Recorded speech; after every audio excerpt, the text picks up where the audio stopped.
Guys, di ba kung magamit tag printer na L120 A4 size ra ni siya guys. So dili man ta ka photocopy ani no og long nga paper. So tudluhan mo na mo unsaon pag photocopy gamit ang long ang printer nga L120. Watch and learn. Yes. Alright, Ma'am Ledame for the demo. Pasok. Okay, L120 na siya guys. Long na kay ang form 10 long man gyud na siya. Yeah. Watch and learn.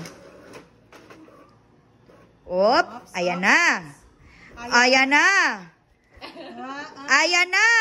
Pag abot sa green, hinahinay bira. Okay. I-check na to kung i-check ba na to be? Oh, 'di ba? Na photocopy na, long ang papel. Oh. Amazing. Ana ra siya guys. Easy peasy.